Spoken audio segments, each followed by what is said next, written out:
నమస్తే welcome to our channel.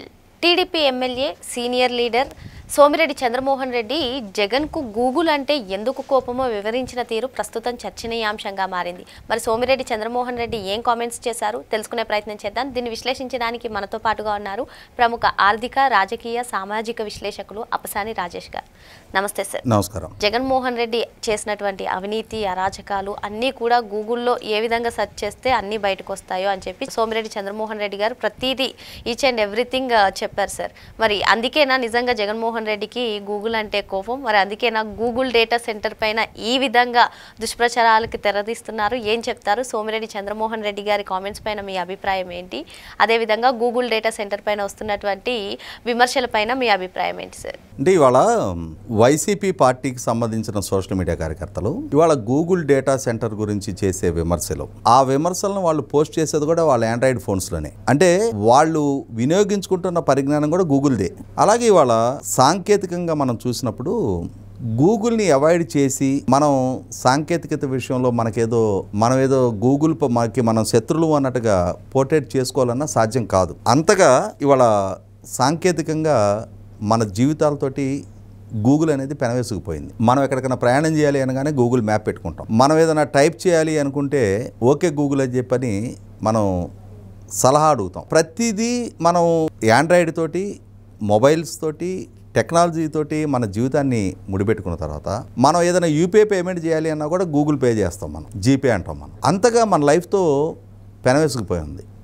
అటువంటి ఒక సంస్థ భారతదేశంలో వాళ్ళ ఒక డేటా సెంటర్ అది $15 బిలియన్ పెట్టుబడితో ఏర్పాటు చేయాలి అని చెప్పని ఒక నిర్ణయం తీసుకున్న తర్వాత దానికోసం ఆంధ్రప్రదేశ్ రాష్ట్రాన్ని విశాఖపట్నాన్ని ఒక డెస్టినేషన్గా వాళ్ళు ఎంపిక చేసుకున్న తర్వాత అంతటి భారీ పెట్టుబడి రాష్ట్రంలోకి వస్తుంది అనుకున్నప్పుడు దాని ద్వారా జరిగే ఎకనామిక్ యాక్టివిటీ ద్వారా డెఫినెట్గా ఏ రాష్ట్రంలో అయితే ఆ సంస్థ తన కార్యకలాపాలు నిర్వహించాలి అనుకుంటుందో ఆ రాష్ట్రానికి ఆ ప్రయోజనాలు సిద్ధిస్తాయి. అక్కడ ఇప్పుడు గూగుల్ అక్కడ గ్రౌండింగ్ అవటం ద్వారా జరిగే ఎకనామిక్ యాక్టివిటీ, ఆ సంస్థ నిర్మాణ కార్యకలాపాలు రేపు శంకుస్థాపన జరిగిన నాటి నుంచి కూడా నిర్మాణ కార్యకలాపాలు ప్రారంభిస్తే అక్కడ లోకల్గా ఉన్న కన్స్ట్రక్షన్ లేబరు, మెటీరియల్ సప్లయర్సు వీళ్ళకి ఉపాధి దక్కదా?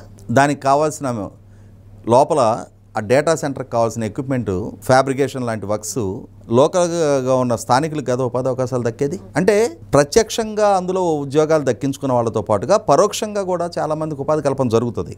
అదే సందర్భంలో రాష్ట్ర ప్రభుత్వానికి కూడా అక్కడ జరిగే వ్యాపార కార్యకలాపాలు అంటే $131,000 కోట్ల పెట్టుబడి పెడుతూ ఒక సంస్థ నిర్మాణం జరుగుతూ ఉన్నప్పుడు కొన్ని వేల కోట్ల రూపాయల మెటీరియల్ ప్రొక్యూర్మెంట్ జరుగుతుంది. దాని ద్వారా ప్రభుత్వానికి వేల కోట్ల రూపాయల ఆదాయం సమకూరడానికి ఆస్కారం ఉంటుంది.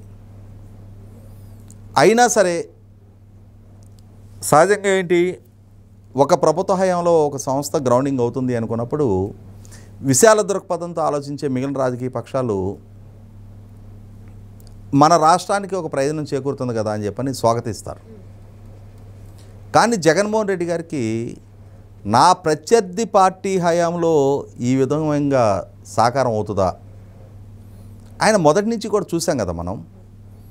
2014-19 మధ్యకాలంలో ఇప్పటికే చిన్న రాష్ట్రమైన ఆంధ్రప్రదేశ్ రాష్ట్రంలో ప్రాంతీయ విద్వేషాలు తీసుకురాకుండా ఉండటం కోసం నేను రాజధానిగా అమరావతిని మద్దతిస్తున్నా అని చెప్పిన అసెంబ్లీలో మద్దతు ఇచ్చి నిర్మాణం దగ్గరికి వచ్చేటప్పటికి ల్యాండ్ పూలింగ్కి ప్రతిబంధకాలు సృష్టించారు. చివరికి నేషనల్ గ్రీన్ ట్రిబ్యునల్లో కేసులు ఫైల్ చేశారు. ల్యాండ్ పూలింగ్కి సహకరించకుండా వాళ్ళ ఎమ్మెల్యే చేత కొన్ని గ్రామాల్లో రైతుల్ని ఎదురుదిరిగేలాగా చేశారు. అంటే ఏదో ఒక రకంగా రాజధాని నిర్మాణ ప్రక్రియకి ప్రతిబంధకాలు సృష్టించారు. పోలవరం ప్రాజెక్ట్ నిర్మాణం జరుగుతుంటే ఆ ప్రాజెక్ట్ నిర్మాణం సాకారం కాకుండా ఉండటం కోసం కేంద్ర ప్రభుత్వానికి ఫిర్యాదులు చేశారు. సెకండ్ డిపిఆర్ ఆమోదం పొందకుండా లేఖల మీద లేఖలు రాశారు, కుంభకోణం జరిగిపోతుంది అని చెప్పని. అదే సందర్భంలో సోమిరెడ్డి చంద్రమోహన్ రెడ్డి గారు చెప్పినట్టుగా మరి ఇవాళ మనం గూగుల్లోకి వెళ్ళి 6093 అని కొట్టగానే జగన్మోహన్ రెడ్డి గారి చరిత్ర వచ్చేస్తుంది. ఎందుకంటే ఆ రోజుల్లో ఆయన అరెస్ట్ అయ్యి జైల్లో ఉన్నప్పుడు ఖైదీ నెంబర్ అది ఆయనకి కేటాయించబడ్డ ఖైదీ నెంబర్. అలాగే రాజ్ ఆఫ్ కరప్షన్ అని ఆ రోజుల్లో చంద్రబాబు నాయుడు గారు నేతృత్వంలో ఒక బుక్ పబ్లిష్ చేసి రాజశేఖర రెడ్డి గారి పాలన మీద, ఆయన పాలనలో జరుగుతున్న వ్యవస్థల విధ్వంసం మీద, ఆయన పాలనలో జరుగుతున్న ఆశ్రిత పక్షపాతం మీద పాలకుడిగా రాజశేఖర రెడ్డి గారు కార్పొరేట్ సంస్థలకు లబ్ధి చేకూర్చడం, ఆ కార్పొరేట్ సంస్థలు లంచాల రూపంలో జగన్మోహన్ రెడ్డి గారి సంస్థలో పెట్టుబడులు పెట్టడం, వీటిని ఎస్టాబ్లిష్ చేస్తూ ఆ రోజుల్లో రాజ్ ఆఫ్ కరప్షన్ అని ఒక బుక్ పబ్లిష్ చేశారు. ఇవాళ నెట్లోకి వెళ్ళి రాజ్ ఆఫ్ కరప్షన్ అని కొట్టగానే జగన్మోహన్ రెడ్డి గారి చరిత్ర మొత్తం వెలుగులోకి వస్తూ ఉంది. ఆ రోజుల్లో mining mafia threat to democracy అని ఇంకొక బుక్ పబ్లిష్ చేశారు. వీటన్నిటి వెనక అంతిమ దోపిడీదారుడిగా జగన్మోహన్ రెడ్డి గారు ఉన్నారు. అది సిబిఐ నిర్ధారణ చేసి 11 ఛార్జ్షీట్ రూపంలో న్యాయస్థానం దృష్టికి తీసుకొచ్చి 16 నెలలు ఆయన జైల్లో పెట్టి ఆయనకి బెయిల్ వచ్చి 12 సంవత్సరాల 23 రోజులుగా బెయిల్ మీద తిరగలుగుతూ ఉన్నాడు. కానీ నేటి జనరేషన్కి ఆ గ్రావిటీ ఆఫ్ కేసెస్ గురించి తెలియకపోవచ్చు. కానీ గూగుల్లోకి వెళ్ళి 6093 అని కొట్టగానే ఈ చరిత్ర మొత్తం వెలుగులోకి వస్తుంది. మరి సహజంగానే ఇంతటి సమాచారాన్ని సంక్షిప్తం చేసి ప్రజలకు అందిస్తున్న గూగుల్ మీద కడుపు మంట ఉంటుంది. ఉన్నా ఏం చేయలేవు, గూగుల్ విశ్వవ్యాప్తం. ఇవాళ అటువంటి గూగుల్ రాష్ట్రానికి వస్తే జీర్ణించుకోలేకపోతున్నారు. పర్యావరణ ఉల్లంఘన జరుగుతూ ఉంది, పెట్టుబడులకి తగినంతటి జాబులు రావు, దీన్ని ఏదో ఆర్భాటంగా ప్రచారం చేసుకుంటారేంటి అని ఒక పక్క చెప్తున్నారు. ఇంకో పక్క ఏమో అసలు ఇవన్నీ కూడా ఆయన హయాంలోనే జరిగిన ఒప్పందాలే, అదానికి ఆ రోజుల్లోనే కేటాయింపులు జరిగినాయి అంటున్నారు. అంటే ఒక కన్ఫ్యూజ్డ్ స్టేట్లో వాళ్ళు ఉన్నారు. క్రెడిట్ ప్రభుత్వానికి ఆపాదించడం ఇష్టం లేదు, అలా అని చెప్పని తమ క్రెడిట్ని వదులుకోవటం కూడా ఇష్టం లేదు. అంటే ఇక్కడ అండూ క్రెడిట్ అంటారు, తాము చెయ్యని దానికి క్రెడిట్ తీసుకోవాలి అని చెప్పని ఒక తాపత్రయం. అదే సందర్భంలో కొంచెం బోల్డ్గా అరే ప్రభుత్వం మంచి పెట్టుబడి రాబట్టగలిగింది, మన రాష్ట్రానికి లబ్ధి చేకూరుద్ది, మన యువతకు ఉపాధి కల్పన జరుగుద్ది, ఒకవేళ ఆ ఒప్పందాలు ఏదైనా లోపాలున్నా వాళ్ళకి ఇస్తున్న వెసులుబాట్ల విషయంలో ఏదైనా ఉదారంగా పోతున్నారన్న ప్రభుత్వాన్ని హెచ్చరించవచ్చు. కానీ అసలు ఈ ప్రతిపాదనే దండగమారి ప్రతిపాదన, రాష్ట్రానికి నష్టదాయకమైన ప్రతిపాదన, పర్యావరణ ఉల్లంఘన జరుగుద్ది, కరెంటు అంత ఖర్చు చేస్తారు, ఎంత ఖర్చు చేస్తారంటే వాళ్ళు ఖర్చు చేసిన కరెంటుకు మనం ఏమైనా డబ్బులు కడుతున్నామా? వాళ్ళు ఖర్చు చేసుకున్న కరెంటుకు వాళ్ళే డబ్బులు కట్టుకుంటారు. విద్యుత్ తయారీ సంస్థలకు ఒక మంచి వినియోగదారుడు దక్కినట్టు అవుద్ది, ఒక బల్క్ వినియోగదారుడు దక్కినట్టు అవుద్ది విద్యుత్ తయారీ సంస్థలకి.